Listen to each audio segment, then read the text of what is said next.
어느 날 저녁 한 남자가 앰뷸런스에 실려옵니다. A군은 뇌진탕으로 의식이 없는 상태. 그리고 같이 있었다던 여자친구 B양은 병원으로 따라와 A군의 수술 경과를 기다리고 있습니다. 그때 B양에게 다가오는 경찰. 명목은 긴급 체포.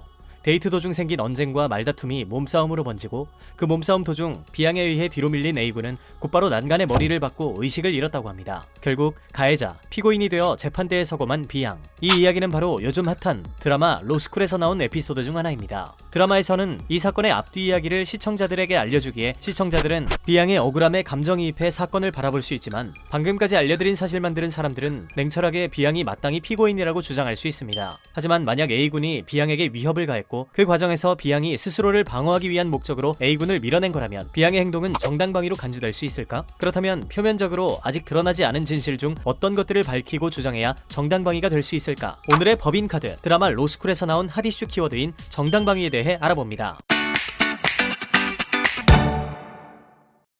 그럼 먼저 정당방위가 무엇인지 알아봅시다. 정당방위는 형법 제21조에 나와 있습니다. 자기 또는 타인의 법익에 대한 현재의 부당한 침해를 방위하기 위한 행위는 상당한 이유가 있는 때에는 벌하지 아니한다. 쉽게 말해 어떤 부당한 행위에 대해 방어적으로 한 행위는 정당방위라는 겁니다. 예를 들어 어떤 사람에게 폭행을 당하고 있을 때 이에 대해서 방어하는 행위가 정당방위가 될 수 있는 거죠. 이 정당방위 규정은 국민 개인이 타인의 위법한 침해로부터 스스로를 방위하는 것을 허용하는 자기 보호의 원리와 법은 불법에 양보하지 않는다라는 법질서 수호의 원리를 천명하기 위해 만든 규정입니다. 근데 이런 말 많이 들어보셨을 거예요. 누가 때리면 맞고만 있어야 된다. 우리나라에서는 정당방위가 없는 거나 마찬가지다. 정당방위가 형법에 떡하니 규정돼 있지만 우리나라의 경우 그 범주를 지나치게 좁게 해석해서 사실상 우리나라에서는 정당방위가 없거나 불가능하다고 보는 대중의 시선이 일반적입니다. 그래서 이에 대한 여러 비판들이 존재하죠. 그렇다면 우리나라 사법부는 왜 이렇게 정당방위의 요건을 좁게 해석할까? 바로 국가 질서 내에서 공격권을 배제해야 할 이유가 있기 때문입니다. 인간은 공격권과 방어권 모두를 가지고 있습니다. 하지만 이 두 가지 중 공격권을 더 넓은 범위에서 인정할 경우 사람들은 조금이라도 위험한 상황이면 공격권을 남용하기 시작할 것이고 이에 따라 자연스럽게 국가의 질서는 매우 혼란스러워질 수 있습니다. 이러한 대의적 측면에 따라 사법부는 정당방위에 대해 객관적이고 엄격하게 심판하고 있는 것입니다. 그렇다면 그렇게 객관적이고 엄격한 심판대에서 정당방위를 인정받기 위해서는 어떤 요건을 충족받아야 할까? 정당방위를 성립시키는 요건, 이것을 우리는 위법성 조각 사유라고 말합니다. 어렵죠? 쉽게 말해 어떤 범죄가 성립하더라도 위법성을 배제하여 범죄를 성립하지 않도록 하는 사유라고 생각하시면 됩니다. 그래도 어렵다면 그냥 패스! 쉽게 설명해 드릴게요.